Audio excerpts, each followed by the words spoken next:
Bonjour à toutes et à tous, nous sommes de retour en direct à la Cité des Sciences et de l'Industrie pour la deuxième partie de notre journée consacrée à l'innovation dans le domaine de la santé. Alors avant de céder la parole à nos invités, je précise aux internautes qu'ils ont la possibilité de poser en direct des questions à nos intervenants et toutes les informations reliées à leur structure et leur société sont évidemment disponibles sur le site de, de la Cité des Sciences et de l'Industrie. Je me dirige vers notre premier invité, Roman Consari, chirurgien à l'hôpital Necker. Roman, bonjour. Bonjour. Alors, je crois que nous allons parler tous les deux d'imagerie en 3D. Oui, et plus précisément, on va parler de la plateforme d'impression 3D d'urgence qui a été mise en place à l'Assistance publique Hôpitaux de Paris durant la première vague de la pandémie, c'est-à-dire en fait il y a très exactement un an. Donc il y a un an, l'Assistance publique Hôpitaux de Paris, qui est le plus grand groupe hospitalier d'Europe en taille, a pris l'initiative de construire une usine interne au sein de l'hôpital Cochin, qui est un des hôpitaux de l'assistance publique, pour produire toutes sortes d'objets en réponse aux problèmes qu'il y avait durant la crise. Alors qu'est-ce qu'il y avait comme problème? Il y avait des objets qui étaient trop utilisés, par exemple des objets en réanimation, comme vous voyez ces jointures de tubes qui étaient utilisées à une fréquence qui était vraiment hors norme, et donc il y en avait besoin, et on n'avait pas le temps de les faire acheminer. Et puis il y a des objets en raison de la situation générale de crise, dont les chaînes d'approvisionnement étaient rompues. Et donc, on a mis en place cette structure interne, cette usine interne, pour avoir au sein de l'hôpital une structure qui permette de produire ces objets. Et comment on a fait ça? Donc, des médecins de l'assistance publique, donc une équipe qu'on a mis en place rapidement, s'est mise en lien avec une start-up dont vous allez entendre le président parler après moi, Jérémy Adam. Cette start-up s'appelle Bone 3D. Il y a eu un partenariat entre l'assistance publique et la start-up, et on a installé ces 60 machines au sein de l'hôpital Cochin pour faire de la production rapide de toutes sortes de matériel. Alors, ce qu'il y avait de spécifique dans cette initiative, c'est que c'est la première fois qu'on installait aussi rapidement autant de machines dans un hôpital pour répondre à une situation d'urgence. Et l'impression 3D, c'est une technologie qui est particulièrement adaptée à ce genre de questions, parce que ça permet de produire très vite, à partir d'un design que des ingénieurs font en amont sur ordinateur, ils dessinent un objet, et après, on peut le produire en grande quantité. En quelques jours, on peut produire des milliers et des milliers de pièces à partir du même design. Et l'autre chose qui est spécifique, c'est qu'on peut faire des petites variations de ce design pour diversifier la production. Par exemple, là, je vous donne un exemple. Dans le cadre des tests Covid, donc dans les mois qui ont suivi la mise en place de notre initiative, il y a eu des pénuries dans les laboratoires de ce type d'objets qui permettent de poser les tubes quand on fait des tests Covid. Quand on conçoit un objet comme ça, avec l'impression 3D, on peut en imprimer un petit qui fait 5 cases sur 5, mais on peut modifier la taille assez facilement et imprimer toute une grande variété de types d'objets. Et ce qui est très compliqué avec l'industrie classique. Donc en gros, on a installé en avril 2020 au sein de l'hôpital une structure flexible qui permettait, en interaction avec les médecins et une start-up parisienne, de répondre à toutes sortes de demandes au sein de l'hôpital. Et ce qui est intéressant, c'est qu'au début, c'était pour le Covid. Et après, on s'est aperçu que cette structure, qui était au cœur de l'hôpital, répondait à vraiment une très grande variété de besoins de l'institution qui est l'assistance publique, dans laquelle il y a toutes sortes de corps de métier. Il y a des médecins, bien sûr, mais il y a les infirmières, les aides-soignants, les brancardiers, les kinés, les administratifs. Et tous ces gens pouvaient avoir des besoins auxquels l'impression 3D pouvait répondre. Par exemple, vous voyez, ça, c'est quelque chose qui sert dans un tiroir du bloc opératoire et qui se casse souvent. C'est un petit objet, c'est le coin du tiroir, si vous voulez. Et les services de maintenance se plaignaient parce que ça se casse et ça prend des semaines à obtenir la pièce de rechange.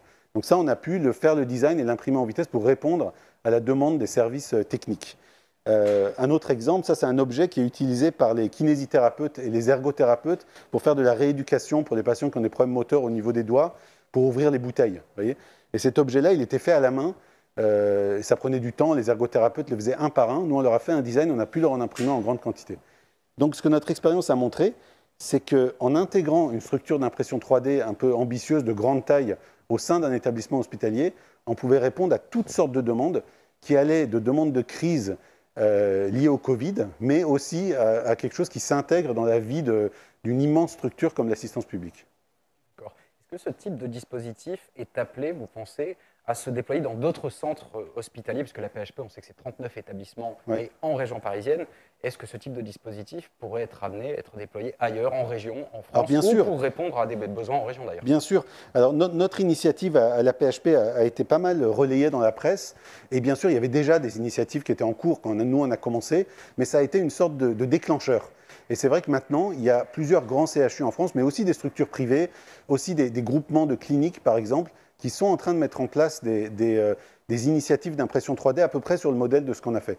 Et donc, pour répondre à la fois à des besoins médicaux, mais des besoins techniques aussi, et puis des besoins même de recherche et de développement, comme ceux dont Jérémy va vous parler avec des modèles un peu plus avancés de simulation chirurgicale. Et je vous remercie pour cette présentation. Et en plus, vous me permettez de prendre le relais et de le passer immédiatement à Jérémy Adam, de l'entreprise Bonne 3D, si je ne m'abuse, qui lui aussi va nous parler d'impression 3D, mais dans un secteur un tout petit peu plus spécifique, me semble-t-il. Merci beaucoup. Je vous en prie. Merci pour l'invitation. Merci Hossein pour cette introduction aussi. Alors, du coup, donc, je suis la startup qui a accompagné la PHP dans l'installation de cette plateforme d'impression 3D. Et nous, aujourd'hui, à Bonne 3D, on fait plusieurs choses. On fait des dispositifs médicaux. On fait de l'installation de plateformes d'impression 3D intra-hospitalières comme celle dont nous avons parlé à la PHP. Et effectivement, aujourd'hui, cette première expérience à la PHP a permis en fait, de mettre le pied à l'étrier à beaucoup d'autres centres hospitaliers partout dans le monde. Et aujourd'hui, on va installer plusieurs d'autres plateformes comme celle-ci, parce que ça a été un succès, et ça va continuer de l'être, je pense, dans les prochaines années. Aujourd'hui, je vais vous parler donc de simulateurs de chirurgie imprimés en 3D. Donc, c'est la dernière chose que nous faisons à Bonne 3D. Et alors ça, qu'est-ce que c'est, comment ça fonctionne, et surtout à quoi ça sert? Alors, ces simulateurs, ce sont des vraies portions de corps humain, si vous voulez, imprimées en 3D.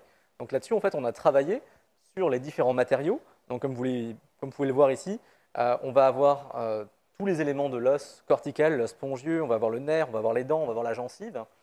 L'idée ici, c'est de donner au chirurgien un outil pour lui permettre de se former. Jusqu'à aujourd'hui, la seule manière de se former pour apprendre, ça va être de le faire sur un cadavre. Or, un cadavre, c'est quelque chose qui n'a... Enfin, c'est une personne qui a donné son corps à la science, et en général, la personne est décédée de vieillesse, et ensuite son corps est utilisé pour apprendre aux autres générations. Le problème d'un cadavre, c'est qu'il n'est pas pathologique. Vous n'avez pas de maladie dessus, vous n'avez pas de tumeur, vous n'avez pas de fracture, vous n'avez pas rien en fait. Alors, ces simulateurs-là, aujourd'hui, servent justement à simuler toutes ces pathologies. Donc, on en a toute une série. Ici, par exemple, alors, je pense que vous pouvez le voir assez bien. Ici, c'est un simulateur qui a été opéré. Donc, on a travaillé dessus. Ce sont des jeunes étudiants de la faculté de médecine de l'Université de Paris qui ont réalisé les incisions, qui ont réalisé la greffe osseuse, qui ont fait les incisions, etc. dessus. L'idée, c'est d'obtenir en fait la dextérité au bout des doigts, savoir s'entraîner correctement et puis pouvoir faire correctement les gestes. Un autre de ces exemples, ça va parler à beaucoup d'entre vous parce que je pense que vous l'avez tous subi, c'est le test PCR. Aujourd'hui, comme vous le savez, on a demandé aux pharmaciens, enfin ça date maintenant un petit peu, mais on a demandé aux pharmaciens de réaliser ces tests, on a demandé à certains autres personnels soignants qui n'ont pas l'habitude en fait, de réaliser ce test, et pour ça il a fallu se former en vitesse grand V. Et alors ce projet-là, c'est un autre simulateur que nous avons chez nous. Ici vous avez des parties qui sont molles, des parties qui sont dures, tout ça est imprimé en 3D en même temps, grâce à une technologie qui s'appelle le PolyJet. Et aujourd'hui, ça permet de simuler justement ce geste, donc de pouvoir s'entraîner à réaliser complètement le test, pouvoir se tromper, comme on peut le faire sur les autres simulateurs, et puis du coup apprendre pour avoir un geste sûr quand on le fera sur le patient. Un problème technique, c'est pour ça que je ne vais pas demander. Sur le type de matériau qui est utilisé, on se rapproche, j'imagine, le plus possible de l'organique. Exactement. Alors ici, on utilise des résines en fait, qui sont photopolymérisables. Ce sont des résines liquides qui deviennent dures en fait, avec les rayons UV. Ces résines-là, en fait, nous, on les travaille et puis on travaille sur les assemblages de résines pour obtenir des choses qui sont exactement, qui réagissent de la même manière d'un point de vue mécanique, exactement de la même façon que le corps humain. Il faut tout ce monde. Voilà le challenge qu'on remporte avec ces simulateurs-là, qui aujourd'hui, d'ailleurs, sont présents dans pratiquement toutes les universités françaises et qui continuent de se développer. Plus nous avons de simulateurs différents, plus nous allons toucher de médecins, et plus nous allons toucher de médecins, plus nous allons avoir de nouvelles idées pour de nouveaux simulateurs, de nouveaux dispositifs médicaux et de nouvelles entrées pour installer des plateformes d'impression 3D comme celle de la PHP. J'imagine en plus que c'est un procédé qui est très très souple, on le voit, on a besoin de tests PCR, il faut connaître un peu le geste, immédiatement vous pouvez réagir et répondre à un besoin X ou Y. Oui, tout à fait. En fait, nos ingénieurs sont des ingénieurs qui ont un double cursus. Vous avez ils ont fait les études d'ingénieurs classiques et en plus, ils ont fait une partie de leurs études en école de médecine, qui permet à nos équipes en fait, d'avoir un vrai double dialogue. Ils ont d'un côté le médecin et de l'autre côté le côté médical et puis de l'autre côté en fait, le côté ingénierie, qui permet d'aller très très vite en fait, quand on a une idée jusqu'au prototype et jusqu'au reste. Alors, il y avait une petite présentation, je ne sais pas si on a beaucoup de temps pour en parler. Je vous en prie. Alors, ici, je vais vous demander de passer tout de suite à la slide suivante parce qu'on en avait un petit peu parlé tout à l'heure. Ouais. Alors, effectivement, ici, on va avoir tous les points dont je vous ai parlé à l'instant, donc c'est-à-dire le simulateur de chirurgie permet justement de s'affranchir du cadavre. On va avoir un vrai outil entre les mains qui va être flexible et qui va nous permettre de remplir des objectifs pédagogiques pour les étudiants. Donc l'étudiant va vraiment il va être mis en difficulté par le simulateur, il va déployer tout l'arsenal chirurgical et tout l'arsenal de ce qu'il aura appris pour venir à bout de la pathologie. Et c'est quelque chose qu'on ne peut pas avoir du tout en fait, avec des simulateurs virtuels. Je pense que vous avez déjà beaucoup entendu parler des simulateurs virtuels qui sont en réalité augmentée, etc., sur lesquels on a de très beaux visuels. Néanmoins, au bout des doigts, on a un tout petit peu de retour de force, mais on a très très peu en fait on n'utilise pas les vrais outils. Alors que là, sur ces simulateurs-là, vous utilisez une vraie scie à os, une vraie perceuse, une vraie pince, un vrai scalpel, etc. C'est le gros avantage de ces simulateurs. Aujourd'hui, des simulateurs comme ceux-là, ce sera sur la slide suivante, des simulateurs comme ceux-là, aujourd'hui, on en a dans toutes les spécialités. Nous en avons dans la chirurgie maxillofaciale, dans la chirurgie pédiatrique, dans la neurochirurgie, dans la chirurgie orthopédique, on a même en podologie, parce que même si ça paraît anodin, retirer un ongle incarné, c'est un geste complexe sur lequel il faut s'entraîner si on ne veut pas faire mal aux patients. Et justement, on a développé un simulateur qui présentait des ongles incarnés complexes à travailler pour que le podologue, lorsqu'il sera en face d'un vrai patient, puisse vraiment se heurter à toutes les difficultés qu'il aura dans la vraie vie. C'est un processus qui est tout le temps en voie d'évolution. Donc, comme je vous l'ai dit, dès qu'on a une bonne idée qui vient d'un chirurgien ou d'un professeur de médecine, on l'applique, on la pousse jusqu'au bout. Et c'est d'ailleurs dans l'ADN de Bone 3D.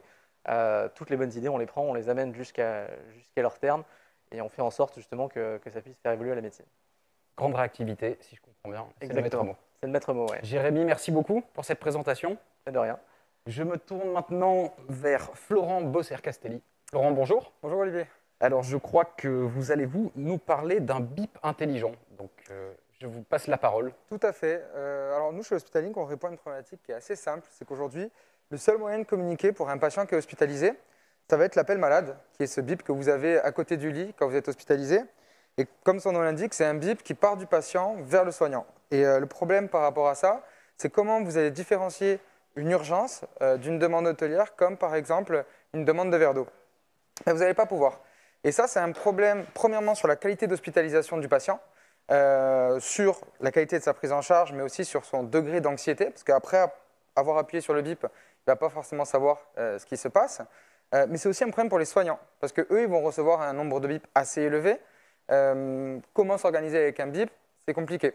Du coup, ça va générer davantage d'interruptions dans les soins, davantage de déplacements parfois non nécessaires. Et au final, on se rend compte que ça a un impact sur la fatigue, le stress et la qualité de vie au travail des soignants. Ça, aujourd'hui, c'est des statistiques qui parlent d'elles-mêmes. Un patient sur 3 qui arrive à l'hôpital et pendant son hospitalisation est anxieux. Et de l'autre côté, chez le personnel soignant, on a 60% d'arrêt maladie en plus que chez les salariés des autres secteurs. Donc nous, chez Hospitalink, on a vraiment voulu revisiter cet appel malade pour répondre à ces problématiques de qualité et d'efficience aussi.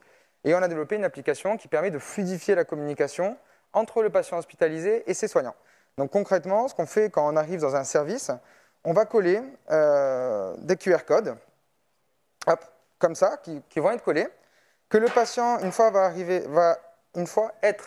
après avoir été arrivé, va scanner, hop, et ensuite il arrive sur l'application patient, où il va pouvoir premièrement communiquer sous forme de pictogramme préprogrammé.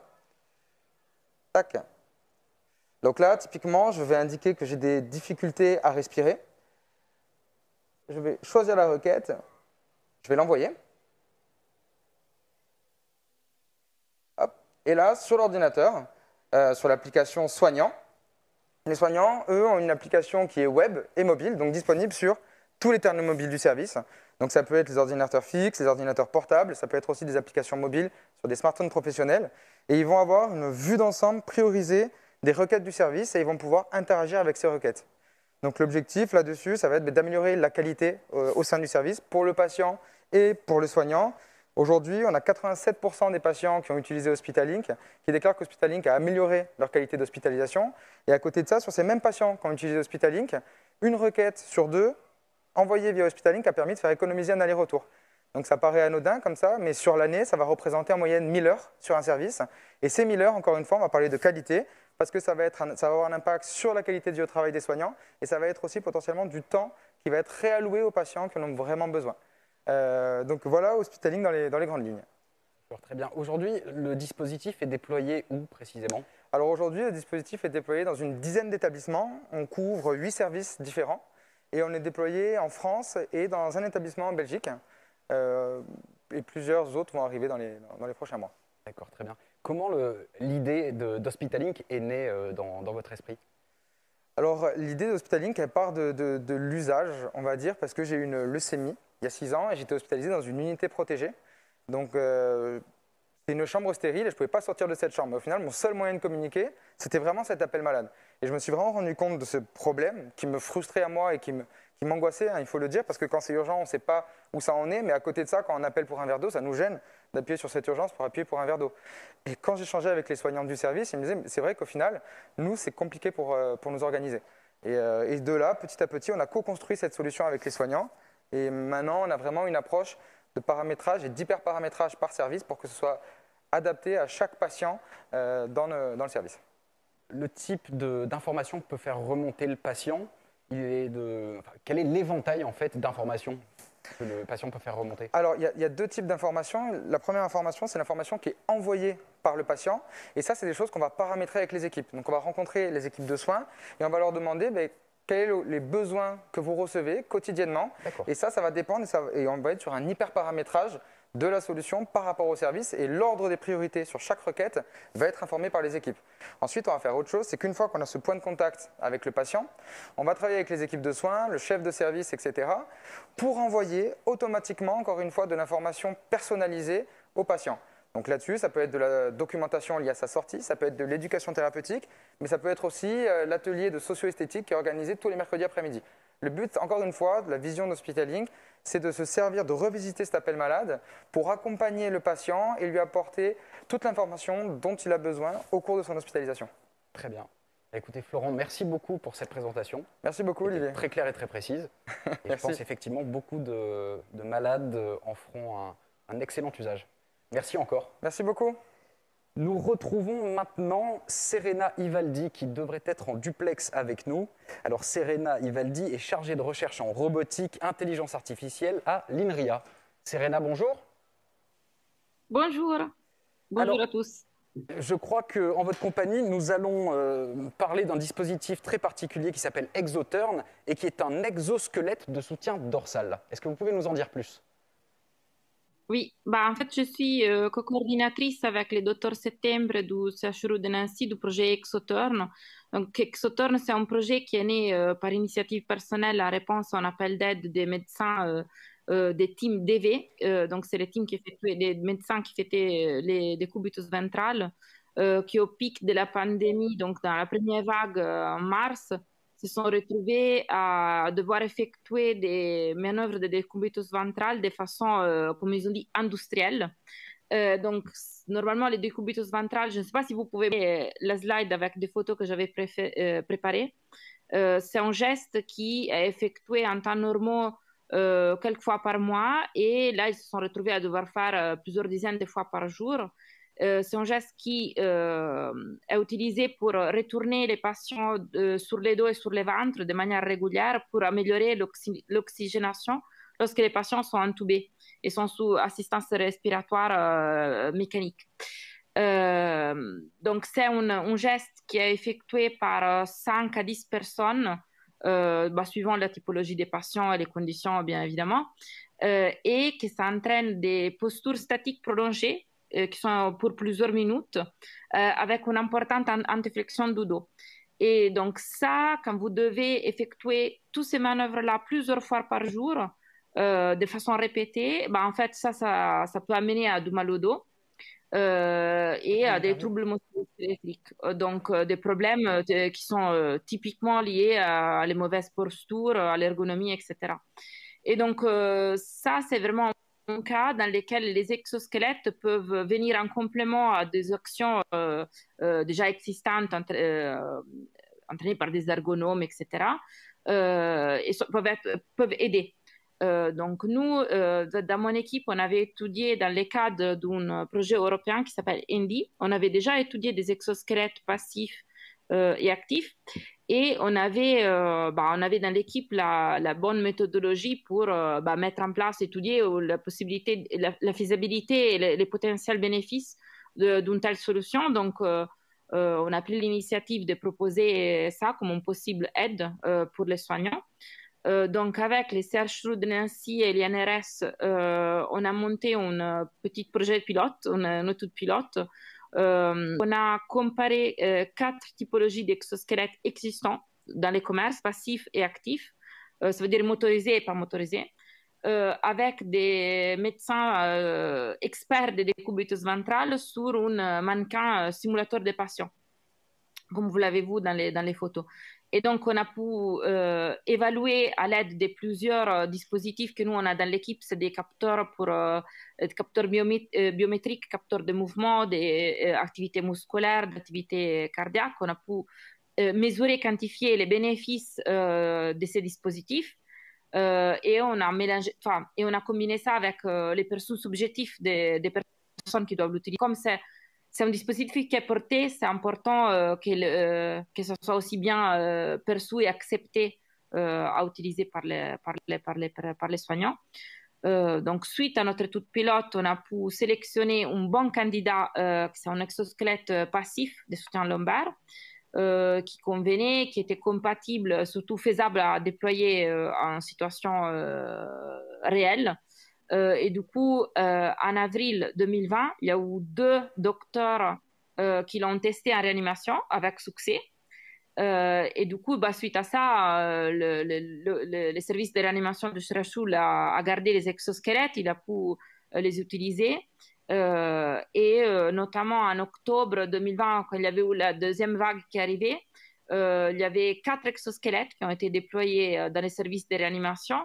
Et en total, ils ont été testés par une 60aine de personnes, avec des bons retours. Donc, il y a des utilisateurs, on a pu observer qu'il y a des utilisateurs qui sont très, très enthousiastes, qui ont vraiment un vrai soulagement pour leur dos pendant ces tâches qui sont assez pénibles. Et là, l'expérimentation, maintenant, c'est plus une expérimentation parce que c'est validé, mais l'utilisation des exosquelettes se poursuit et ça nous a permis en fait d'entamer une nouvelle collaboration avec l'hôpital. Là, on est en train de voir aussi d'analyser d'autres tâches, etc. Mais surtout pour les DV, on voit que ça en vrai ça apporte une vraie aide physique et aussi psychologique, pour la morale aussi pour ces soignants qui sont très qui doivent les faire de manière, très, très sollicités physiquement par ces tâches. Très bien. Ce dispositif a-t-il vocation à être déployé à large échelle?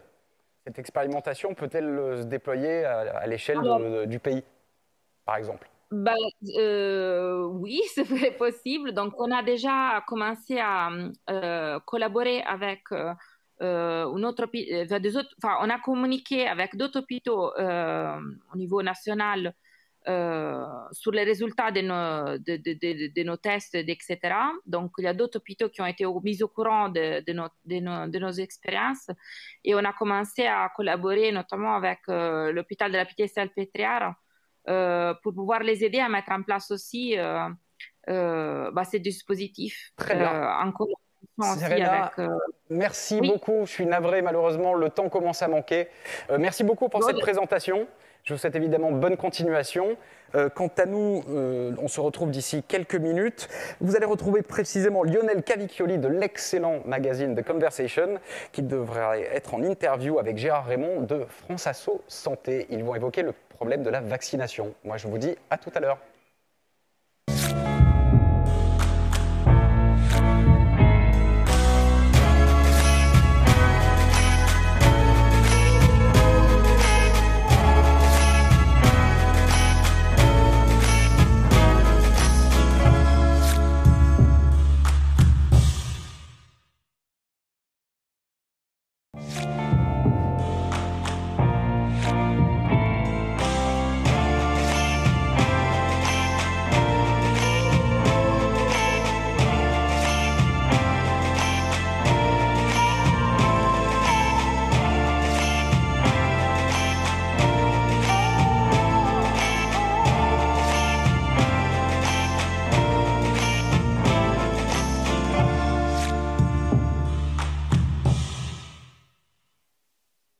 Nous sommes de retour en plateau en compagnie excusez-moi, de Mélanie Perron et de Thibaut Faye. Thibaut, on va commencer par vous, si vous le permettez. Donc, vous êtes le cofondateur d'Easygain et vous venez nous présenter Emma, un tapis de rééducation sécurisé. Oui, exactement. Donc, bonjour Olivier, bonjour à tous. Donc, Easygain, c'est une start-up qu'on a créée en 2016 avec quelques associés et quelques salariés, plutôt une équipe assez jeune, avec notamment un médecin rééducateur. Donc, on s'est lancé dans cette aventure entrepreneuriale suite au constat qu'à domicile, il existe très peu ou pas du tout de solutions adaptées à des personnes qui ont des gros problèmes d'équilibre et gros problèmes de marche. Comme point de repère, vous pouvez imaginer les personnes qui n'auraient pas confiance ou qui n'auraient pas les capacités pour sortir de chez elles seules et se déplacer en autonomie dans la rue. Ça peut être des très jeunes enfants qui sont nés avec un handicap. Ça peut être des adultes ayant subi un accident de la vie. Ça peut être des maladies neurodégénératives, Parkinson, une sclérose en plaques, ou encore des patients qui ont eu des AVC, etc. Beaucoup de causes qui peuvent amener des gens à avoir des problèmes moteurs. Et puis aussi tout le champ des personnes âgées qui, au fur et à mesure de leur avancée en âge, vont avoir un risque de chute qui est accru et qui vont vouloir travailler en prévention. Donc ces gens-là, chez eux, il y a un vrai enjeu de maintien de l'activité physique, sécurisé, le plus possible debout pour travailler l'équilibre. Et Easygain va apporter une partie de la solution. On va s'appuyer sur deux produits qu'on a créés nous-mêmes en interne. Le premier qui s'appelle Emma, que vous avez cité et qui permet aussi de mettre le patient debout depuis son fauteuil roulant, donc pour des patients un petit peu plus lourds. Aujourd'hui, on équipe des centres de rééducation, des hôpitaux avec Emma. Et le tout nouveau produit qu'on vient de sortir, qui lui s'appelle Amy, que je vais vous présenter tout de suite. Alors, l'idée, c'est qu'on peut accéder au dispositif même assis depuis un fauteuil roulant. Avec les poignées assez ergonomiques, l'utilisateur va pouvoir se mettre debout, accéder sur le tapis roulant et enfiler un harnais. Donc en fait, ce harnais va apporter une sécurité complète contre le risque de chute. L'idée, c'est vraiment qu'on va s'adresser à des patients, des personnes qui, chez elles, ont assez peu de moyens pour se sécuriser. Hop. On va pouvoir attacher sur des sangles sur les côtés. Sangles qu'on va pouvoir régler pour, si besoin, même alléger le poids du patient qui peut ne pas réussir à supporter tout son poids. Et ça, c'est des opérations que l'utilisateur va pouvoir mener par lui-même ou alors avec un aidant proche, un aidant familial, ou avec un professionnel, un coach d'activité physique adaptée par exemple, ou un kinésithérapeute. Et une fois qu'il est sur le dispositif, bien sécurisé, il va avoir accès à toute une batterie d'exercices pour travailler son équilibre ou pour travailler sa marche. Parce que sous mes pieds, j'ai tout un système de capteurs qu'on a développé nous-mêmes qui communique en Bluetooth avec la tablette. Et du coup, je vais avoir une analyse de l'équilibre, une analyse de la marche pour avoir ce qu'on appelle un biofeedback. En fait, que l'utilisateur arrive à se rendre compte de ses capacités, de ses défauts, et là où il va pouvoir améliorer. Donc, on va beaucoup jouer sur la motivation avec le software pour vraiment travailler ce qu'on appelle la stimulation cognitive, travailler le cerveau en parallèle de l'exercice. Ça, c'est la partie un peu visible de l'appareil, avec tout le côté sécurité que vous allez avoir, etc. Et il y a tout le côté invisible, mais qu'on apporte en plus et qui est essentiel, qui est le coaching. Donc là, on va apporter une option de coaching en vidéoconférence avec la tablette. Et les patients vont avoir accès à un coaching de qualité avec des professionnels de l'activité physique adaptée, des professionnels de la rééducation. Là, vous voyez sur l'écran, on a des paysages de marche, on va emmener les gens marcher à Tokyo, à Rome, etc. Et ce coaching, en fait, on va coacher à la fois l'utilisateur et son aidant. Donc c'est vraiment un binôme qu'on va coacher pour maintenir la motivation au long cours pour des personnes qui parfois peuvent avoir un petit peu de désespérance dans leurs conditions à domicile. Et c'est un produit qui est tout nouveau, qu'on sort tout juste depuis début mars. Quel type d'exercices sont proposés par les différents intervenants qui, justement, permettent aux personnes qui sont en situation de déficit moteur Alors, ça va beaucoup varier en fonction des capacités de l'utilisateur et de ses objectifs. Certains utilisateurs vont simplement déjà travailler l'équilibre debout. Donc, grâce aux capteurs qui sont à l'intérieur, moi, je vais avoir un retour d'information sur l'écran et l'utilisateur va mettre plus de poids sur la gauche, plus de poids sur la droite, grâce à des jeux vidéo très ludiques et qui vont vraiment susciter le côté à la fois cognitif, donc sur de la concentration, sur de la mémoire, et on va vraiment faire travailler le patient, l'utilisateur sur des choses assez fines. Et on peut aussi faire des exercices de marche où là je vais travailler sur la longueur de mon pas, sur le poids que je vais mettre à gauche, à droite, selon les différentes pathologies qu'on va rencontrer. Ou tout simplement même de la prévention, travailler un peu plus sur de l'entraînement, de la vitesse de marche, des choses comme ça, pour des personnes qui sentiraient leur capacité motrice diminuer et qui vont vouloir se préparer un peu mieux cette phase de dépendance. J'imagine que vous avez déjà pu conduire un certain nombre de tests. Quels sont les retours qu'on a apportés sur votre dispositif? Alors, effectivement, donc on a beaucoup d'utilisateurs qui ont déjà testé avec des pathologies très différentes les unes des autres. Comme je vous disais, on a aussi bien des enfants qui ont un handicap que des adultes qui ont un accident de la vie ou des personnes plus âgées. Le premier retour, c'est la sécurité. Parce que là, on s'adresse à des gens qui, chez eux, habituellement, comme sécurité, ils vont avoir le dossier d'une chaise pour se tenir, ou le voisin ou la voisine, ou un aidant pour les aider. Et donc là, le premier retour, c'est la sécurité, et le deuxième, c'est la motivation, grâce à tout ce qu'on va apporter sur la tablette, que ce soit les exercices déjà ici, ou le coaching vidéo qu'on va apporter avec une personne qui est réelle, qui est à l'écran, et qui va encourager l'utilisateur dans son utilisation au quotidien. Très bien. Écoutez, Thibaut, merci beaucoup pour cette présentation. Merci à vous. Et puis bonne continuation surtout. Merci beaucoup. Je me tourne maintenant vers Mélanie Perron. Mélanie, bonjour. Bonjour Olivier. Alors vous Bonjour, êtes la Thibaut. présidente de l'effet papillon Oui, c'est et ça. vous venez nous présenter Bliss, qui est un médicament numérique contre la douleur. C'est cela même. Eh bien, je C'est vous cela transmets même. la parole. Ouais. C'est à vous. Voilà, à l'origine, en fait, j'ai créé l'effet papillon suite à un vécu de patients douloureuses chroniques et de proches de patients. Et c'est ça qui m'a intéressée à la douleur et comment mieux la prendre en charge. Parce qu'en fait, la douleur, elle est partout. C'est un symptôme, mais ce n'est pas une maladie. Et comment l'améliorer quand on est un petit peu à court de solutions, c'est comme ça que est né l'effet papillon. Et donc Bliss, c'est un médicament numérique qui utilise le potentiel de la réalité virtuelle avec des sons, des images et de la musique pour amener en fait les patients dans des univers virtuels qui leur permettent de déconnecter en fait de l'instant douloureux, anxiogène du soin qu'ils vont recevoir. Et concrètement, en fait, je ne sais pas si on voit les images, mais il y a des images où on voit les patients, que ce soit en pédiatrie, en chirurgie, mais aussi aux urgences ou pendant un soin douloureux, que ce soit une fracture, que ce soit une biopsie, une ponction, ils reçoivent Bliss en complément des médicaments qu'on peut avoir en fait pour réduire la douleur et l'anxiété. Donc là, on les voit un petit peu. Donc il y a plein d'usages possibles et imaginables. En fait, on peut proposer cette solution tout au long du parcours patient.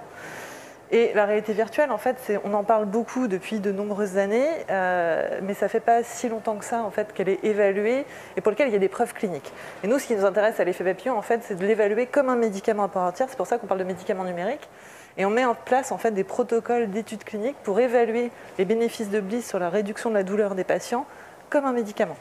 Donc on fait des essais de phase 3 randomisés. Alors pour que ça parle, en fait, c'est comme un médicament. De combien ça réduit la douleur, de combien ça réduit l'anxiété. Parce que l'idée, c'est que tous les patients qui puissent en avoir besoin, en l'occurrence quand on est à l'hôpital sur tout un parcours de douleur et d'anxiété, on pourrait le retrouver un petit peu partout. Les patients et les médecins, évidemment, sont vraiment en attente du déploiement de ces solutions, puisqu'elles sont sans effet indésirable, sans addiction, et elles peuvent être proposées tout au long du parcours.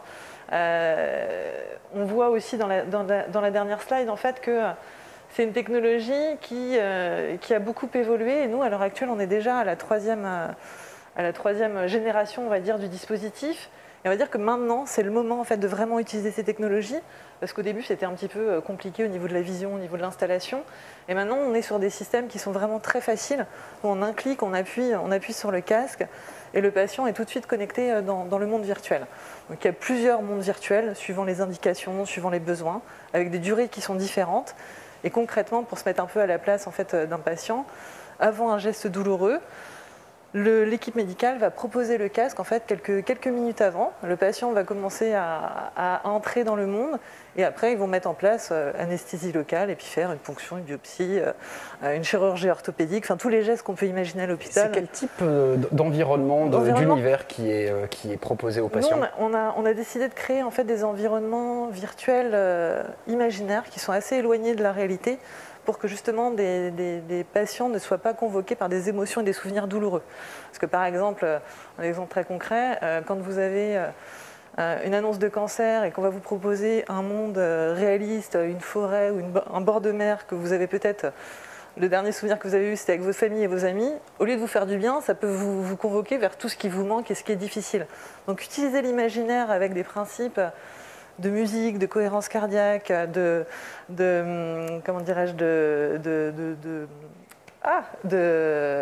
musicothérapie, vous permet aussi de vous éloigner et de mettre de la distance avec ce que vous vivez.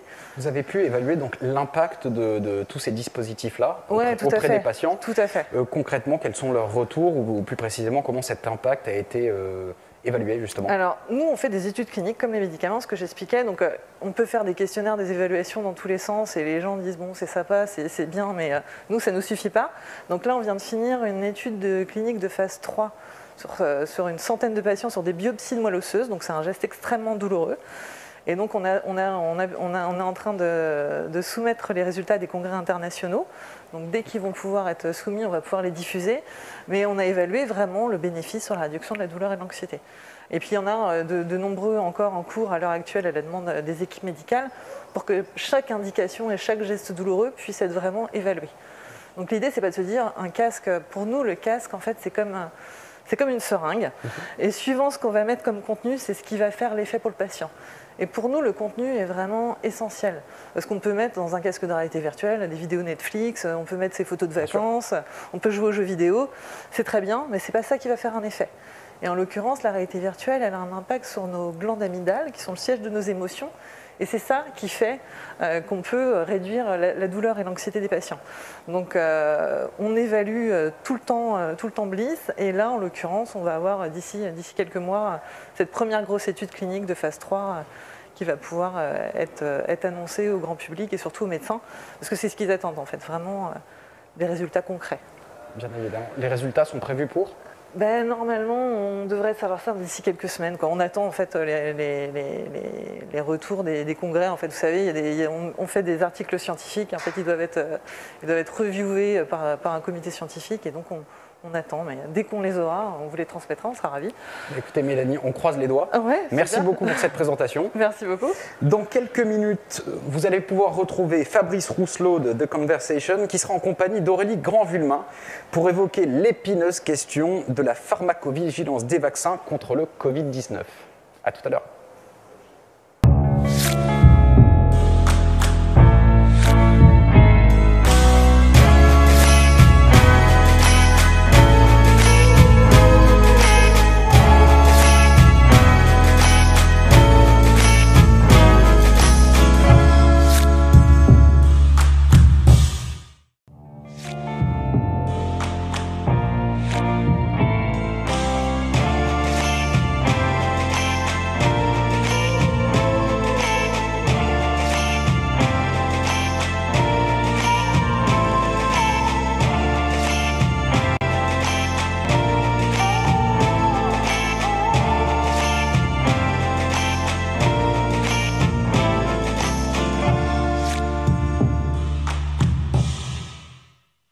De retour en plateau ici à la Cité des Sciences et de l'Industrie. Je suis en compagnie de Rémi Munier. Bonjour. Rémi, bonjour. Bonjour. Alors je rappelle, avant que vous commenciez votre présentation, je rappelle aux internautes qu'ils ont la possibilité de poser des questions à nos intervenants et nous essaierons d'y répondre en direct. Donc Rémi, vous êtes là pour nous présenter la solution iDivital dont vous êtes porteur et plus particulièrement d'une innovation qui s'appelle Ideosi. C'est ça. Autant pour moi. Je vous passe la parole. Pas de souci. Donc bonjour à tous, Rémi Munier, fondateur de Remix Eco. Donc nous avons tous vu l'évolution du numérique passant d'un ordinateur à Internet à un smartphone. Tout a évolué et pourtant l'administratif reste complexe. Nous avons tous 24 heures dans une journée. Nous courons après le temps pour s'occuper de ses enfants, de son travail ou de soi-même. Nous ne voulons plus passer du temps dans l'administratif. Ce que nous voulons, c'est que l'administratif soit simple, efficace et rapide. Aujourd'hui, on a décidé de vous présenter trois innovations assez révolutionnaires. Une synthèse de dossier en une page, un suivi accessible à tous et un accès aux informations essentielles. Et tout ça dans une seule technologie, Ideosi. Chaque seconde de gagner peut réellement nous changer la vie et certaines de ces secondes comptent pour sauver des vies. C'est ce que nous proposons, déployer cette technologie dans le domaine de la santé afin de simplifier la prise en charge des patients. Cette solution, c'est Idevital. Alors, ce n'est pas un nouveau produit complexe, c'est vraiment une amélioration d'un outil qui est déjà utilisé par les soignants lors d'urgences médicales, la fiche bilan. Notre objectif est de rendre la prise en charge plus simple, accessible et d'automatiser les informations vitales. En réalité, le produit existe déjà. On a pu voir le dossier médical partagé qui a pour but d'être le carnet de santé du patient, mais ça reste un dossier global et complexe. On a aussi l'application santé d'Apple qui est une superbe alternative, mais uniquement disponible sur iOS et non simplifiée pour les soignants. Nous voulons une solution qui est encore plus simple, accessible à toute échelle et sur tout appareil numérique. La fiche bilan est en réalité composée de 2 catégories. Une première sur vous, qui vous êtes et quels sont vos antécédents. Et une seconde sur votre accident et pourquoi les professionnels de santé interviennent. Cette identification permet de faire un état des lieux de la personne. Mais aujourd'hui, celle-ci est encore utilisée sur le papier, sur le terrain. Elle n'est pas numérisée partout dans tout le circuit. Ainsi, ID Vital permet d'automatiser les informations vitales en scannant directement un QR code ou le numéro de votre carte vitale. Et ça ne rajoute aucun temps aux professionnels de santé. Parce que même s'ils remplissent la fiche de façon numérique pour la première fois, c'est déjà ce qu'ils font sur le papier tous les jours. La vraie révolution, elle va être sur les prochaines interventions, où en un scan, ils auront toutes vos informations utilisables et vérifiables uniquement par les professionnels de santé. La fiche peut ainsi être envoyée directement au SAMU ou aux urgences pour s'organiser plus rapidement lors de votre arrivée. ID Vital permet aussi d'analyser de façon totalement anonymisée les cas d'urgence maladie pour prévenir de cas de problématiques sanitaires et potentiellement éviter un encombrement hospitalier. Donc c'est une solution qui soulage réellement nos soignants aujourd'hui. On a aussi pour objectif de permettre l'accès plus rapide aux soins aux personnes aux 1/3 de la population française en situation de vieillissement ou d'handicap. Par exemple, votre grand-père fait une chute, il perd connaissance, et en un scan, on aurait toutes les informations sans perte de temps. La personne est ainsi mieux orientée et plus vite soignée. Aujourd'hui, nous cherchons à avoir une technologie qui soit le plus inclusive possible et le plus sécurité possible en termes de données. C'est pourquoi on travaille avec tous les acteurs de l'État, comme les ARS, la CPAM ou l'État, en toute sécurité.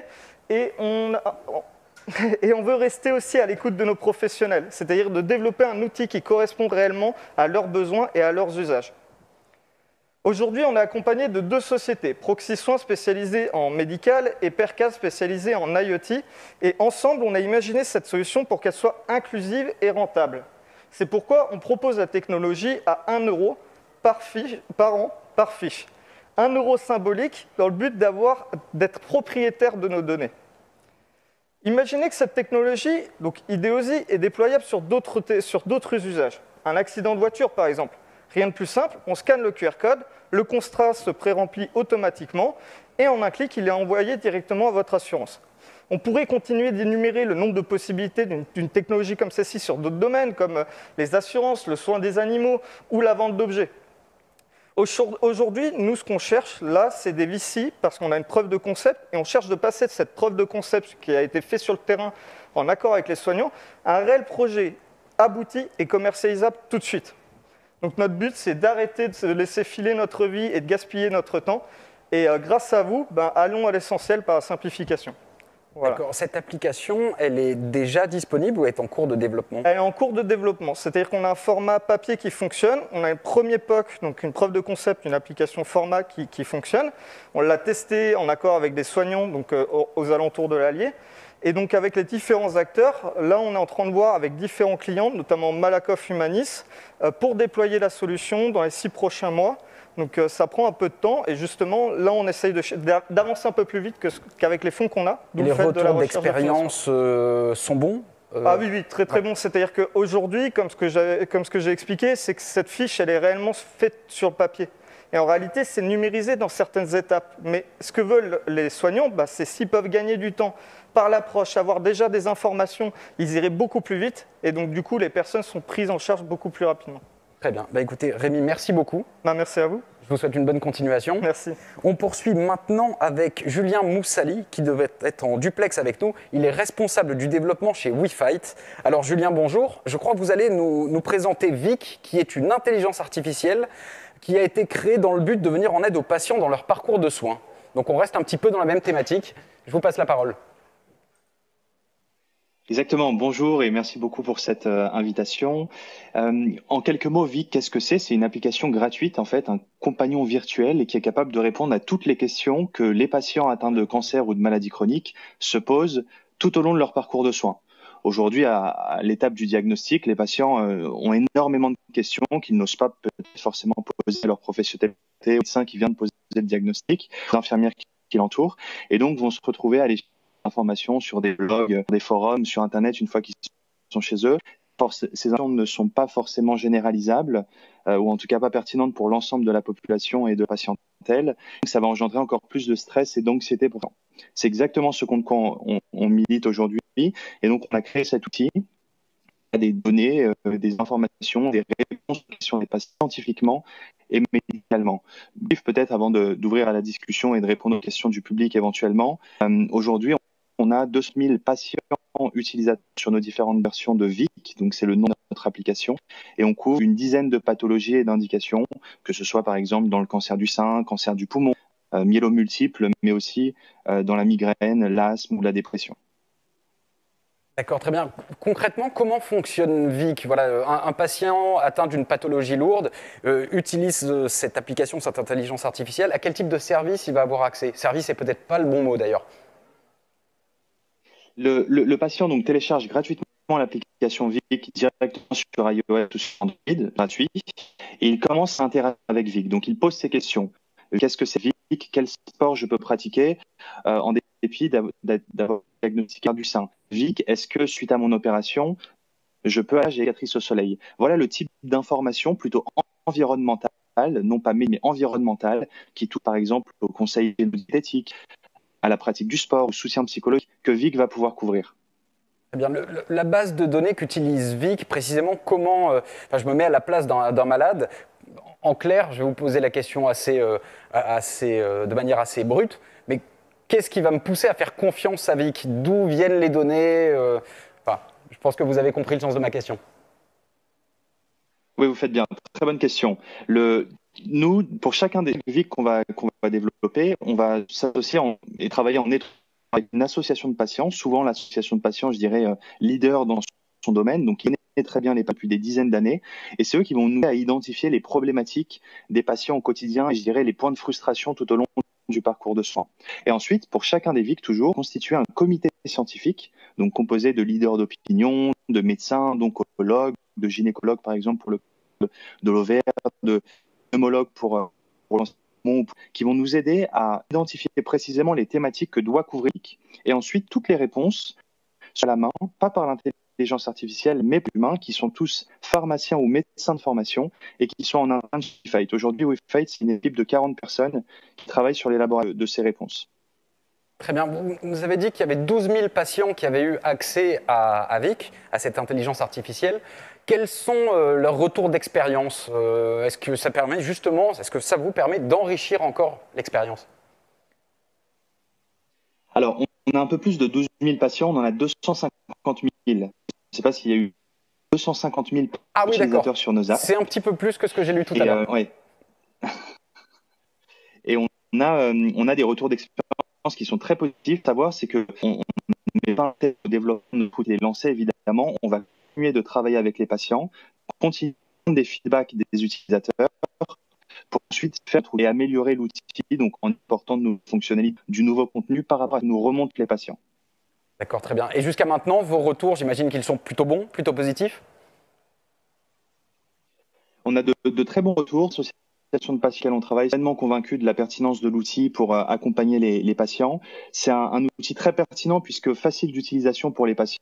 Certes, on parle d'intelligence artificielle, mais quand il s'agit d'utiliser l'application, une application sur Connect, on pose une question, on reçoit une réponse. Donc, si vous savez utiliser le SMS ou bien WhatsApp ou Messenger, vous savez utiliser notre application. Et donc, on est capable de toucher la plus grande partie de la population possible, les gens dans des déserts médicaux ou des populations relativement âgées. Je pense notamment aux myélomultiples ou au cancer de la prostate, avec des patients utilisateurs de VIC qui peuvent avoir plus de 60, 65, 70 ans. D'accord, très bien. Bien, écoutez, Julien, je vous remercie pour cette présentation. Malheureusement, on arrive au terme du temps qui nous est imparti pour cette présentation. Merci encore. Je vous souhaite évidemment bonne continuation. Dans quelques minutes, je crois que Fabrice Rousselot de The Conversation va reprendre la main. Il s'apprête à s'entretenir avec Hervé Schenweiss de l'éthique et de l'innovation dans le domaine de la santé. À tout à l'heure.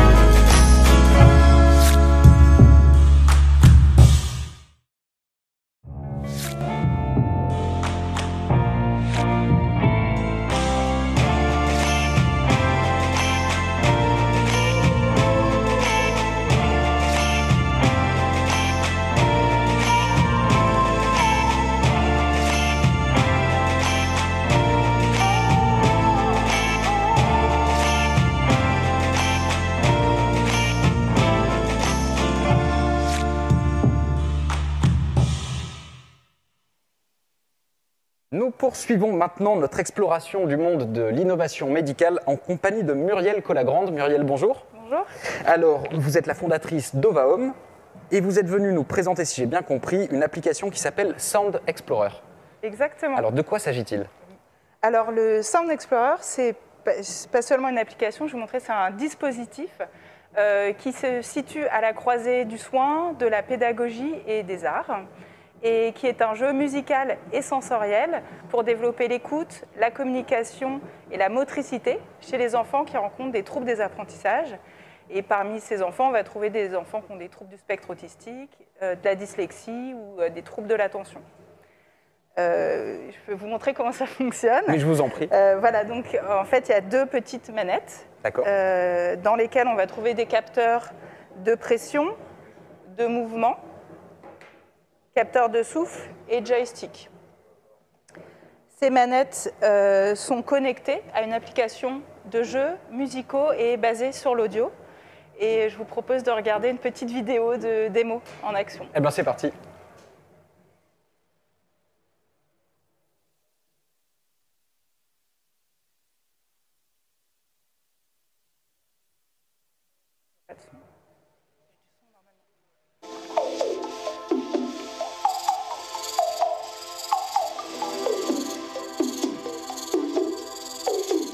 Je ne vais pas faire de démo, je pense que je vais parler.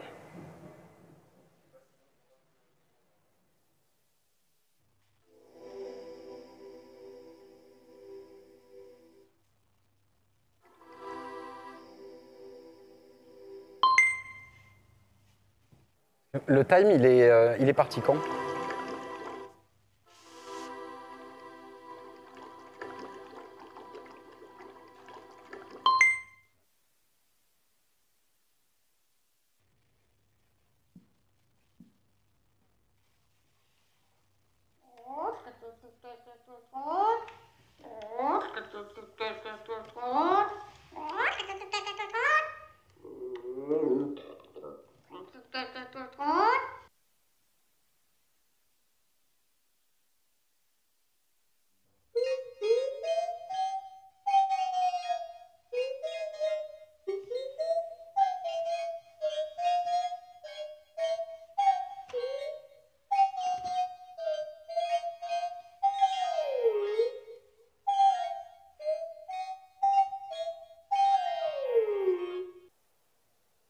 C'est à vous. Je vous laisse reprendre la main. Très bien. Alors, comme vous pouvez le voir, ce jeu permet de travailler la motricité fine et la motricité globale, la communication entre enfants par la musique et aussi l'écoute. L'écoute, c'est déjà l'attention auditive, ensuite la discrimination auditive et la mémorisation auditive. Ce jeu va permettre de travailler d'autres fonctions exécutives comme l'inhibition ou la flexibilité. L'avantage d'avoir un jeu musical comme celui-ci, c'est que tout ça, ça peut se travailler dans le plaisir et de manière à motiver l'enfant. Parce que c'est une des principales problématiques des thérapeutes, donc ça va être de créer une relation de confiance avec l'enfant et le motiver sur la durée dans sa thérapie, parce que ce sont des prises en charge qui sont très longues. Vous avez eu l'occasion de le tester, j'imagine, avec des thérapeutes. Oui. Quels sont les retours qu'ils ont formulés par rapport justement à l'application? Oui, alors justement, nous, on se base, pour concevoir le jeu, on se base sur plusieurs choses. Donc déjà, tout ce qui est les concepts de pédagogie comme Maria Montessori, par exemple, d'avoir un matériel auto-validant qui ne stigmatise pas l'erreur.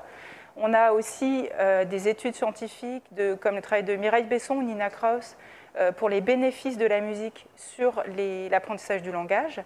Et ensuite, les retours de nos premiers utilisateurs, et là qui sont très importants, parce qu'on se base vraiment sur leurs retours pour créer des jeux.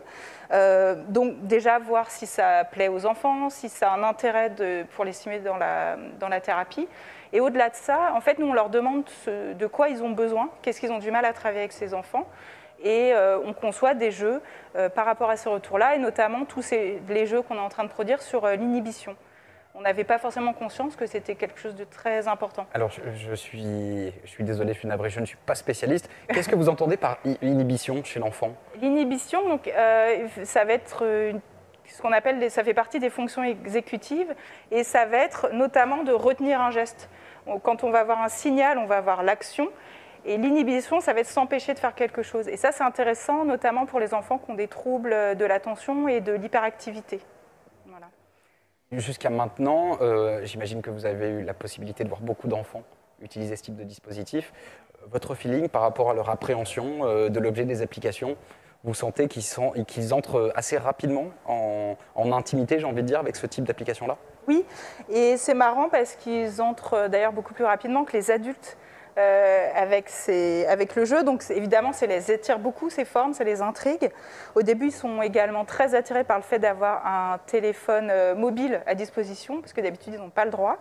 Et comme l'interface est traitée de manière très statique, très rapidement, ils s'en désintéressent au profit du son.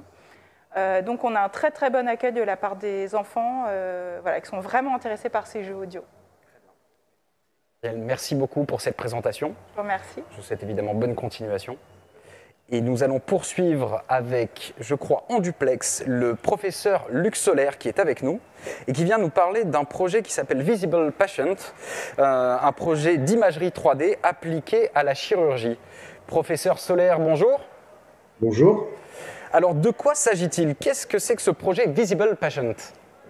Alors, c'est plus vraiment un projet, en fait, puisque ça a été un projet pendant 15 ans à l'IRCAD, l'Institut de recherche contre les cancers de l'appareil digestif, et c'est devenu, en fait, une start-up, et pour être plus précis, un laboratoire d'analyse d'images médicales. Il y a des laboratoires d'analyse de sang. Nous, on analyse des images médicales et on le fait en ligne. On nous envoie l'image médicale du patient, et je vais l'illustrer en même temps que je vais parler. Cette image, ça ressemble à ce que vous voyez à l'écran, c'est-à-dire, en fait, des images en niveau de gris. L'œil humain n'est pas fait pour voir les niveaux de gris et en plus, c'est en coupe, donc on a des difficultés à comprendre. Donc, par exemple, ici, dans cette image, vous avez ce qu'on appelle une tumeur en verre dépoli, c'est-à-dire qu'elle est avec un niveau de gris un peu particulier. Et cette patiente avait déjà subi une lobectomie supérieure droite, une lobectomie supérieure gauche. Alors, vous voyez déjà des termes, on ne comprend pas tout. C'est-à-dire qu'on lui avait retiré concrètement un tiers du poumon droit et la moitié du poumon gauche. Et malheureusement, avec cette nouvelle tumeur qui pousse, la complexité, c'est est-ce qu'on peut opérer? Parce que sinon, il risque de ne pas suffisamment avoir de poumon après l'opération. Avec Visible Patient, lorsqu'on nous envoie l'image en ligne, eh bien, on va fournir en retour une modélisation 3D du patient que voici. Donc, la même chose, hein, je vous fais la présentation, ce n'est pas une vidéo, hein, c'est depuis mon ordinateur portable. Et vous voyez donc ici, on voit en 3D les vaisseaux, en rouge ici les veines, en bleu les artères, parce qu'il s'agit des veines et artères pulmonaires. La tumeur, c'est la tache en vert à l'intérieur. Alors déjà, c'est beaucoup plus facile d'expliquer aux patients à partir de ces images. Je vais retirer les artères et les veines. On voit en vert la tumeur, on voit la bronche qui va aller sur cette tumeur. Et l'opération a consisté chez cette patiente à retirer non pas l'ensemble du segment anatomique qui est un sous-arbre en fait. Hein. C'est comme si vous aviez un arbre et que vous coupiez des branches. Hein. C'est exactement pareil, la chirurgie. Simplement, il faut savoir à l'avance quelle branche on va couper pour ne pas faire d'erreur. Et vous voyez qu'ici, on va pouvoir couper un plus petit réseau. Et avec le logiciel, en cliquant simplement sur la bronche, on a la simulation préopératoire de la partie qui va être retirée. Et chez cette patiente, ce qui était très important, c'est qu'en rajoutant ici les artères, on voit qu'il y a une branche pour la partie supérieure, une branche pour la partie inférieure. Donc, on va pouvoir retirer que la partie inférieure et sans retirer la partie supérieure. Et tout aussi important, au niveau des veines, eh bien, on n'a pas ce qui est habituellement présent, puisqu'on n'a pas de veines dédiées à ce territoire. On a des veines qui viennent de l'autre côté, c'est-à-dire du territoire du segment 8, que voici. Et donc, pour éviter de léser ce territoire, grâce à cette modélisation, qui est en quelque sorte une cartographie du patient, on n'a pas fait d'erreur. Alors là, je vous l'ai montré pour un adulte qui avait donc une tumeur du poumon. Je vais vous montrer un cas peut-être encore plus spectaculaire, qui est cet enfant qui avait 5 ans. Il est détecté avec 2 tumeurs qui sont les grosses taches sombres ici dans les reins, qui sont un peu plus claires. Sans le logiciel, la définition de l'acte opératoire, c'était de retirer la totalité du rein gauche et la moitié du rein droit. On va voir en 3D avec le logiciel. Donc à nouveau, vous voyez ici les 2 reins, à droite et à gauche. Je rappelle qu'on voit le patient de face, donc la droite et la gauche sont inversées. Et ce que l'on va faire, c'est qu'on va, comme tout à l'heure, simuler la pose de clips chirurgicaux pour pouvoir couper la partie malade du rein. Je vais retirer juste ici la veine rénale droite pour mieux voir les artères et je vais zoomer. Donc, vous voyez que la réalité virtuelle permet d'explorer virtuellement le corps, qui est la copie conforme ici du patient. Je vais mettre un clip sur l'arrière et sur l'avant. Et ce que vous voyez coloré ici, c'est la partie que le chirurgien va retirer. Et ce qui est très intéressant, c'est qu'on a immédiatement le volume restant sain, c'est-à-dire fonctionnel, après l'opération. Et on voit qu'il reste 39 cm3, un peu plus de 50%. À gauche, on a une variation anatomique. On a 2 artères. Et sur l'artère supérieure, quand j'ai cliqué, on a la partie qui doit être retirée. J'ai également cliqué sur cette artère. Voilà, il faudrait retirer tout cet énorme morceau. Et on comprend pourquoi au début, il voulait retirer la totalité du rein gauche.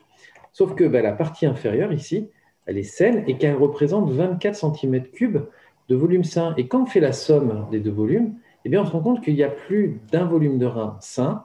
Et cet enfant, au lieu d'avoir une transplantation, il n'a pas eu de dialyse, il n'a pas eu de transplantation, il a eu une résection partielle, c'est-à-dire la découpe en partie seulement de chacun de ses reins.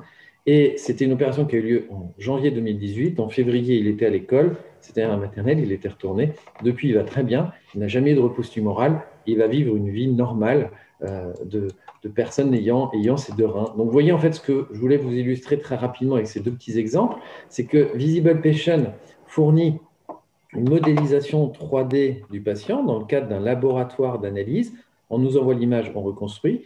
C'est pris en charge par de plus en plus d'assurances et de mutuelles. On aimerait bien évidemment que toutes les assurances et mutuelles prennent en charge. Aujourd'hui, il y a plusieurs grandes assurances mutuelles. Ça représente 24 millions de Français qui sont couverts. Et plus il y en aura, mieux ce sera.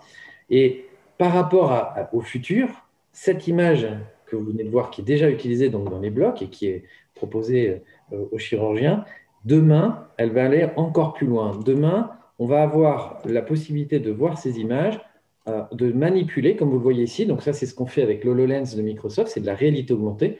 Vous voyez que je peux prendre l'image, la bouger, je la vois en 3D, mais surtout, pendant l'opération, alors là, il s'agit d'un mannequin pour illustrer, mais pendant l'opération, on va pouvoir voir en transparence les organes. Vous voyez, là, je lance le logiciel.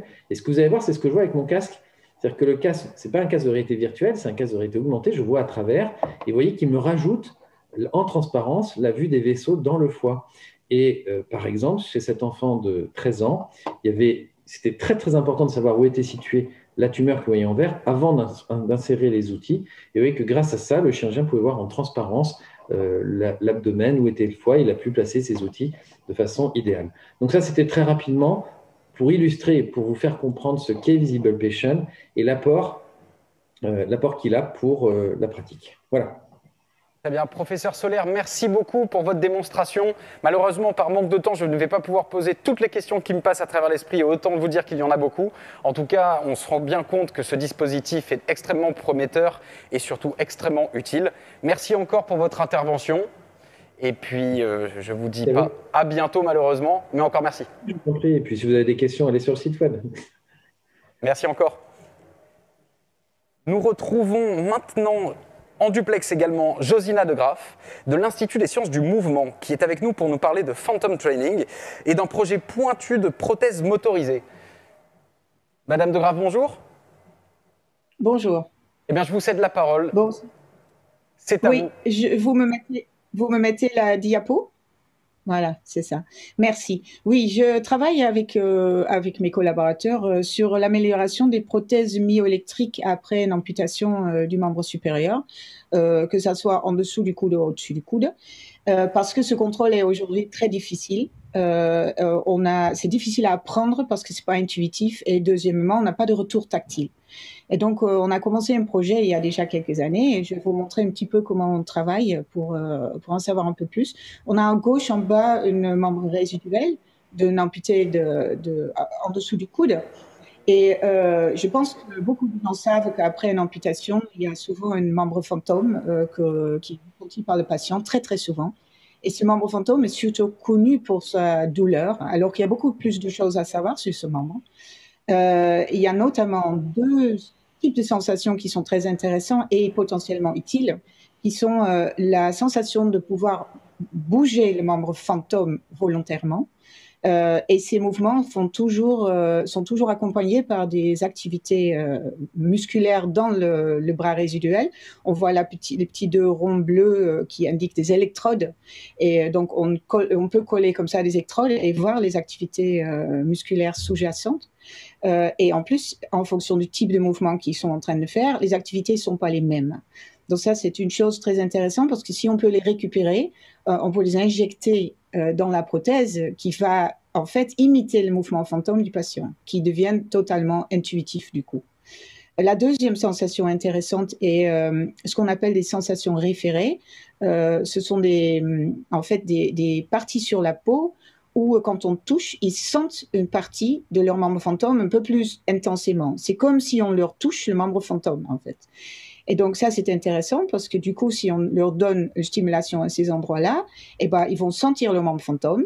Et du coup, si on rajoute des capteurs, par exemple, à la prothèse, au moment où la prothèse touche quelque chose, et on fait à ce moment-là une stimulation sur ces parties de la peau, ben c'est comme s'ils sentent, en fait, enfin, ils vont sentir en vrai l'objet qui est touché, le fait que la prothèse touche un objet. Et donc, ce qu'on voit au-dessus, c'est qu'on est en train de travailler là-dessus dans une expérience avec des Suisses actuellement, où on visualise le membre fantôme en réalité virtuelle. Et on lance une balle qu'on voit en petite boule blanche là à gauche, et le patient va devoir le rattraper avec son membre fantôme. Et bien sûr, le membre en réalité virtuelle va suivre. Et au moment où la balle arrive dans la main, on va stimuler les sensations sur le membre résiduel. Et donc, le patient sent et fait le mouvement et en même temps va sentir ce qu'il fait. Et on va étudier, dans cette étude, si les représentations de la main fantôme et de son contrôle sont renforcées au niveau du cerveau, pour être sûr qu'une utilisation de cette façon du membre fantôme, c'est possible et que c'est stable dans le temps. Voilà. Donc, le but, c'est bien sûr, dans un avenir pas trop lointain, d'améliorer, de rendre le contrôle totalement intuitif. Voilà, merci. J'imagine justement que ce contrôle qui doit être rendu très intuitif a pour objectif de renforcer la qualité des prothèses des patients. La qualité des prothèses, c'est pas tellement la qualité de la prothèse en soi qui va être augmentée, mais c'est le fait de pouvoir l'utiliser dans toutes ses possibilités. Parce qu'aujourd'hui, on a déjà des mains de prothèses qui potentiellement peuvent bouger les doigts individuellement, mais on n'a pas du tout le contrôle qui va avec. Qui veut dire que ils n'utilisent pas toutes les possibilités de la prothèse, ou bien ils le font par une application sur leur téléphone où ils appuient sur un bouton, je veux faire la pince ou je veux faire la main totale, etc. C'est pas du tout intuitif et facile. Et l'idée, c'est qu'avec les mouvements fantômes, qu'ils n'ont pas besoin d'apprendre, c'est tout naturel, on peut utiliser toute cette potentiel des prothèses. Alors, très bien, j'imagine évidemment que ça a une influence radicale sur la réactivité justement des patients et de leur nombre. Oui, et, le nombre de mouvements potentiels, oui, super. La réactivité, ça dépend. Ça va être la prothèse qui va réagir après la détection du mouvement. Par contre, on a déjà fait des tests où, avec un patient qui n'avait jamais eu une prothèse de sa vie, en 5 minutes, il l'utilisait pour prendre un verre et remplir prendre une bouteille et remplir un verre. En 5 minutes, alors qu'il n'avait jamais utilisé une prothèse. Écoutez, Madame De Graaf, merci beaucoup pour cette démonstration qui donne évidemment énormément d'espoir. Je vais être obligé de vous laisser puisque malheureusement nous commençons à manquer de temps. Nous retrouvons très vite, même immédiatement je crois, Fabrice Rousselot du site The Conversation qui est en compagnie de Rodolphe Thiebaud avec qui il va être question de modélisation mais appliquée cette fois au vaccin. Je vous retrouve tout à l'heure.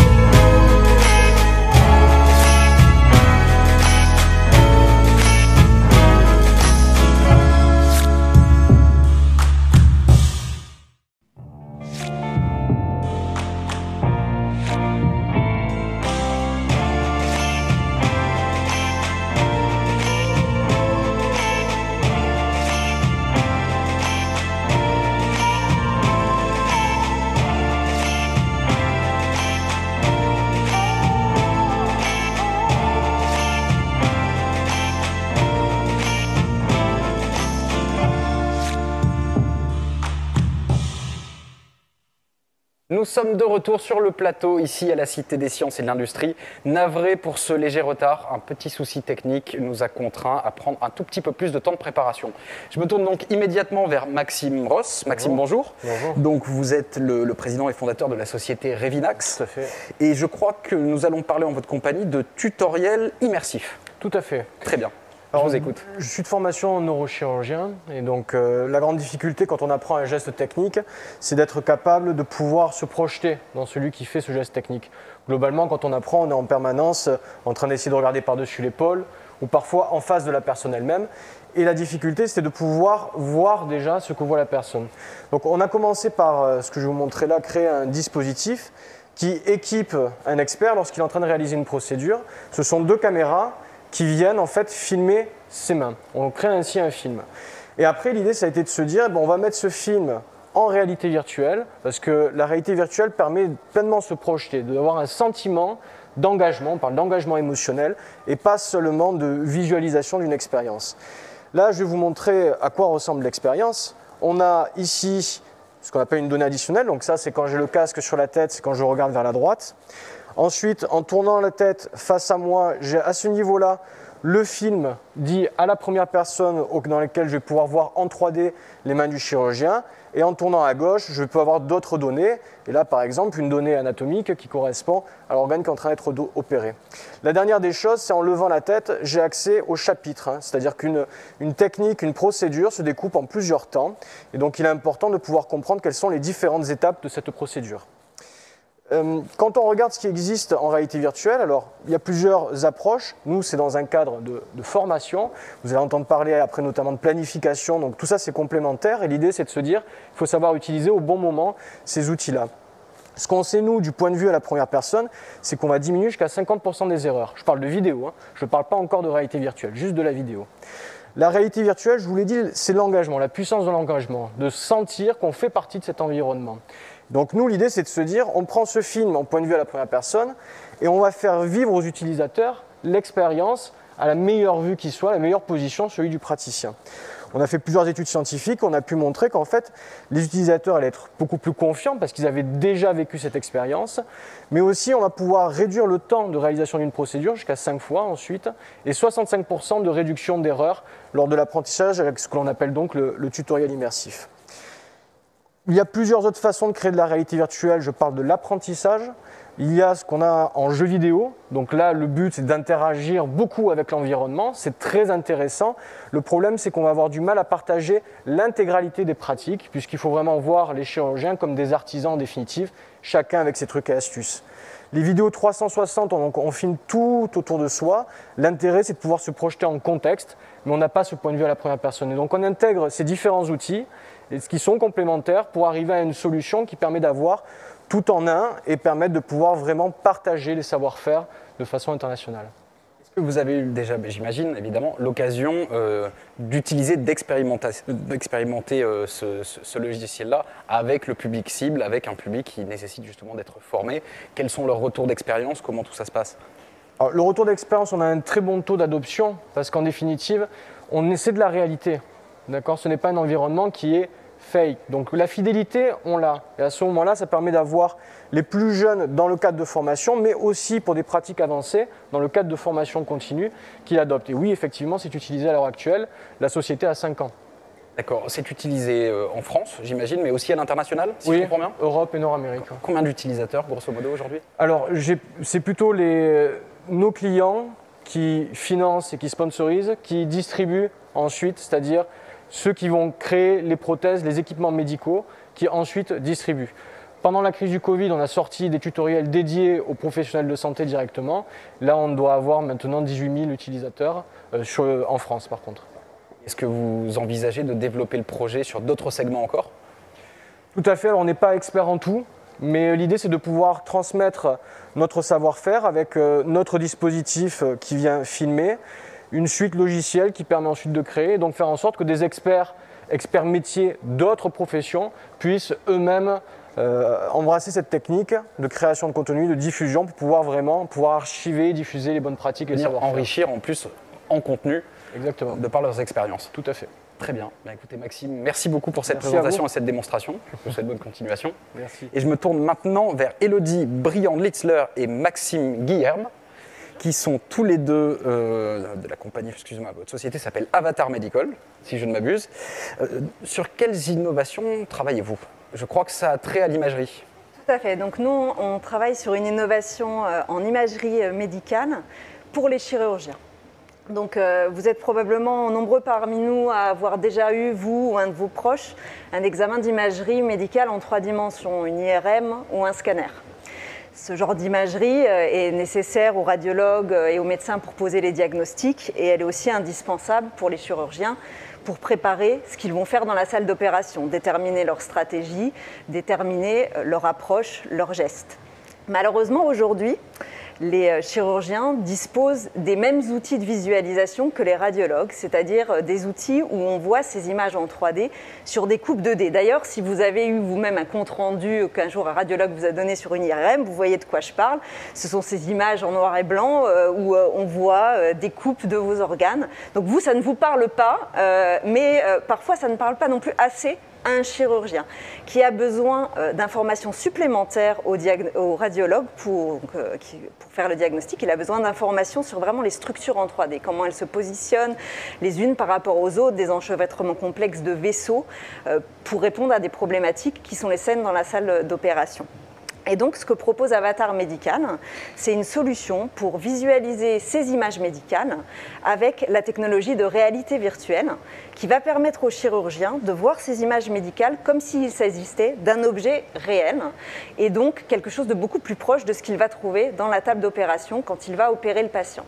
Donc, la réalité virtuelle, si vous ne savez pas ce que c'est, parce que vous n'êtes pas tous fans de jeux vidéo. Tout le monde n'est pas technophile, effectivement. Donc, juste rapidement pour vous dire, dans ces casques, vous avez 2 lentilles et en fait, on vous projette dans chacun de vos yeux une image un peu décalée, de sorte à ce que votre cerveau reconstitue une scène en 3D comme s'il était plongé dans une pièce. Et ce que fait le logiciel Avatar Medical, c'est qu'il prend l'image qui sort de l'IRM, qui sort du scanner, et il l'en transforme en un contenu qui est visualisable dans ces casques de réalité virtuelle de manière immersive et dans laquelle on peut naviguer et interagir pour faire apparaître les structures. Mais en fait, je vais vous proposer maintenant de voir un peu plus de quoi il s'agit. Avec grand plaisir. Voilà, avec Maxime qui va pouvoir vous montrer à quoi ressemble notre logiciel. Bonjour Maxime. Bonjour. Du coup, voici comment se présente le logiciel Avatar. Donc ceux qui ont déjà eu un examen de radiologie vont pouvoir reconnaître sur la partie gauche de notre logiciel donc une image médicale. Donc en l'occurrence, ici, c'est une IRM mammaire qui a été faite malheureusement dans le cadre d'un diagnostic de cancer du sein. Donc les radiologues actuellement font défiler les images pour pouvoir faire un compte rendu. Donc par exemple, ici, cette tache blanche va représenter un cancer. Donc voilà, ces images médicales représentent des points blancs, des points noirs, des points gris. Et tout ceci va donner des informations anatomiques au chirurgien, au radiologue qui va pouvoir faire son compte rendu. Ces images et ce compte rendu sont souvent donc transmis au patient, mais également au chirurgien lorsqu'il va préparer son examen, donc son intervention au bloc opératoire. Et donc, il est assez difficile pour ces chirurgiens de se représenter en 3 dimensions une lésion ou un cancer, donc à partir d'une image en 2 dimensions. Donc, là où Avatar est fort, du coup, c'est qu'on a un outil de visualisation en 3 dimensions. Et en fait, on recrée donc l'image en 3 dimensions, ici donc sur l'écran. Le chirurgien peut donc manipuler l'image, peut régler l'image de différentes manières pour mettre en avant soit le tissu musculaire, vasculaire ou encore ici la tumeur ou encore les ganglions, malheureusement pour cette patiente. Et ensuite va pouvoir tourner autour de cette image. Une fois l'image préparée, une fois l'image réglée, le chirurgien va donc l'envoyer dans le casque de réalité virtuelle ici. Et donc cette image va être transformée en un objet avec lequel le chirurgien va pouvoir interagir, va pouvoir travailler à l'aide d'outils afin de préparer au mieux sa chirurgie. Enfin, Avatar, c'est aussi un outil donc, à destination des patients, car un patient va pouvoir mettre la tête dans le casque pour mieux comprendre sa maladie et également accepter des décisions chirurgicales qui peuvent être parfois difficiles. Est-ce que vous avez pu évaluer l'efficacité, ou plutôt le surcroît d'efficacité qu'entraîne l'utilisation du dispositif que vous proposez ? Alors aujourd'hui, Avatar Médical en fait est issu de 3 ans de recherche à l'Institut Pasteur et à l'Institut Curie, mais la société est jeune, elle a été créée l'année dernière. Donc on est en train de lancer un certain nombre d'études cliniques justement pour pouvoir démontrer les bénéfices de cette solution. Néanmoins, des premiers cas ont pu être faits avec certains de nos partenaires, et notamment le service du professeur Rayel à l'Institut Curie en cancer du sein, où on a par exemple pu montrer que notre solution pouvait permettre d'appuyer le chirurgien dans une décision de faire une mastectomie partielle plutôt que totale, ce qui est moins risqué pour la patiente et lui permettra de garder une partie de son sein. D'accord. Et côté patient, est-ce que vous avez eu un échantillon sur lequel vous avez pu expérimenter votre dispositif, puisque si je comprends bien, il y a aussi des vertus pédagogiques dans l'acceptation du geste chirurgical que ce type de dispositif permet, mais côté patient, justement. Tout à fait. Alors ça reste encore largement à explorer. Et ici, j'en appelle éventuellement aux associations de patients qui peuvent regarder l'émission aujourd'hui. On serait complètement preneur de mettre en place ce genre d'usage, parce que même si sporadiquement on a pu faire ce genre d'application, j'ai moi-même regardé l'IRM d'un de mes genoux pour savoir ce qu'il en était de ce kyste qu'il fallait ou pas m'enlever. Mais on est encore à la recherche d'un appui sur une population plus large de cette application. Très bien, écoutez, je pense que le message est passé. Merci beaucoup pour cette démonstration, merci à tous les deux. Et je crois que maintenant nous allons poursuivre avec notre tout dernier invité qui est en duplex, Jean-Louis Constanza, qui est cofondateur de Wondercraft. Monsieur Constanza, bonjour. Bonjour. Alors je crois que vous êtes en notre compagnie pour nous présenter une innovation qui a un nom qui fleure bon la mythologie. Je crois que ça s'appelle Atalante, si je ne m'abuse. Oui, exactement. Je vais, si vous pouvez commencer à passer des slides, je vais vous raconter l'histoire de Wondercraft. Wondercraft a été fondé en 2012 avec un objectif, c'est de permettre aux gens qui ne marchent plus de remarcher. On est 2 fondateurs qui ont dans notre famille très proche des gens en fauteuil. Il y a 30 millions de personnes en fauteuil dans le monde. Et qui tout ont en commun à la fois un déficit de mobilité et des problèmes de santé graves. Déficit de mobilité, ça se traduit en pratique par beaucoup plus de chômage, beaucoup moins d'accès aux études supérieures, une vie plus difficile et des pathologies qui sont liées au fait qu'on est en fauteuil, donc on enregistre des problèmes cardiovasculaires, urinaires, digestifs, mal au dos, mal aux épaules, qui réduisent considérablement l'espérance de vie. On peut passer la slide. En plus, double peine, pour beaucoup de ces gens, la vie en fauteuil commence d'abord par de la rééducation, parce que beaucoup peuvent remarcher. Et les outils de rééducation sont très anciens en fait. Vous voyez que là, on est en train de conduire une rééducation précoce, probablement une quinzaine de jours, 3 semaines après un AVC.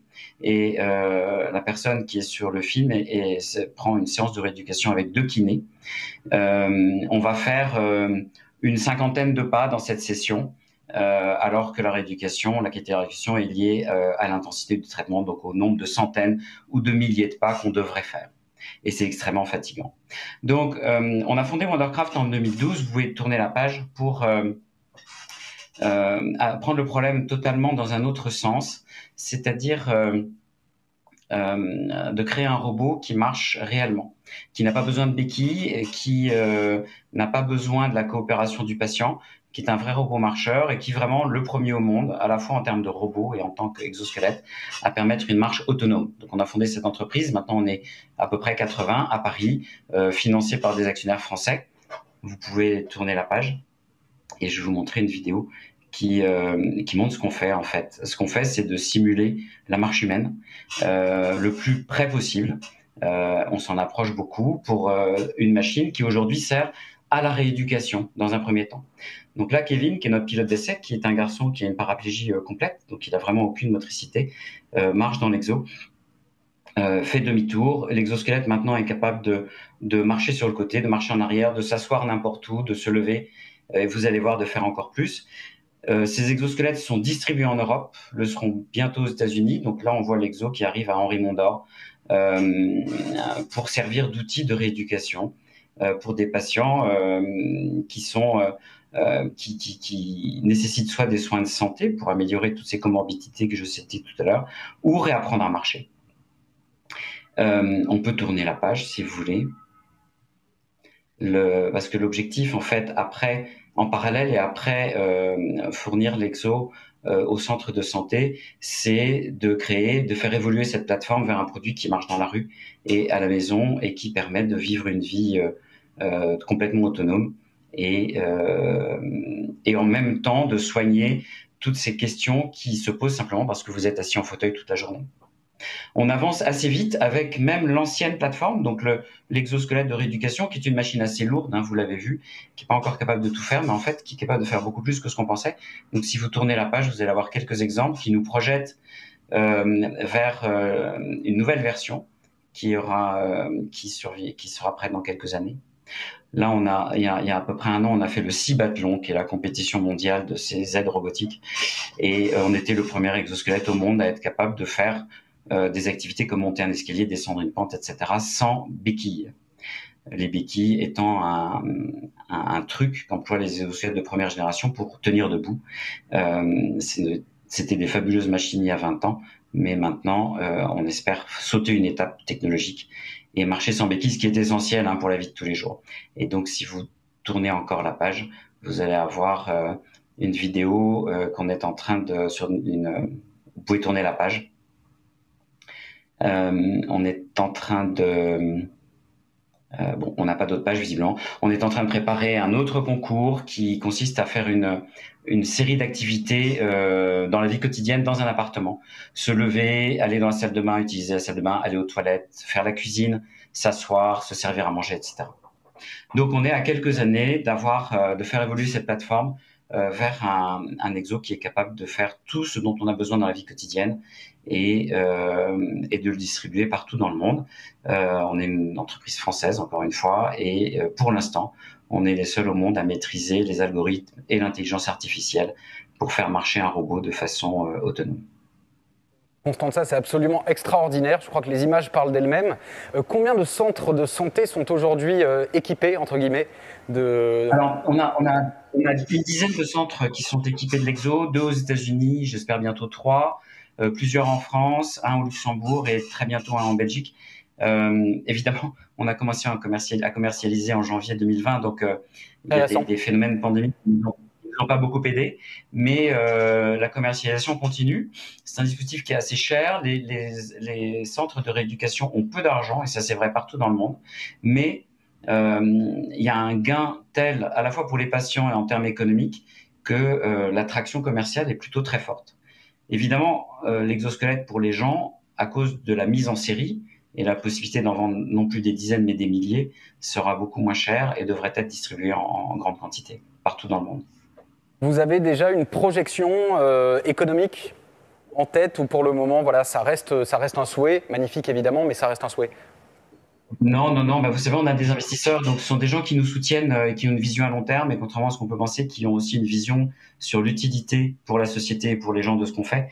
Mais ça ne fonctionne pas s'il n'y a pas des projections qu'on respecte de préférence. Et donc oui, on a des projections. En fait, la taille du marché fait presque trembler. 30 millions de personnes en fauteuil. Il y en a 1,6 million qui sont dans des pays où il y a déjà des remboursements possibles, même s'il n'y a pas de dispositif à mettre en face. Et si vous multipliez 1,6 million par quelques dizaines de milliers d'euros, qui seront payés, j'espère, en grande partie par les organismes de remboursement, vous avez des chiffres considérables, mais on parle de dizaines de milliards de dollars ou d'euros. Absolument. Monsieur Constanza, merci infiniment pour cette démonstration qui est vraiment, vraiment porteuse d'espoir et pour beaucoup de monde. Donc je vous souhaite de remplir absolument tous les objectifs que vous fixez, vous et toutes vos équipes évidemment. Merci beaucoup. Je remercie évidemment infiniment tous les intervenants qui nous ont fait le plaisir de venir aujourd'hui nous rejoindre à la Cité des Sciences et de l'Industrie pour nous présenter le fruit de leurs travaux, le fruit de leurs recherches. Je rappelle aux internautes qui nous suivent que toutes les informations sur les innovations qui ont été présentées sont disponibles sur le site de la Cité. Quant à moi, il ne me reste plus qu'à vous donner rendez-vous demain à partir de 14 h pour notre dernière journée consacrée à l'innovation dans le domaine de la santé. Bonne soirée à tous et à très bientôt.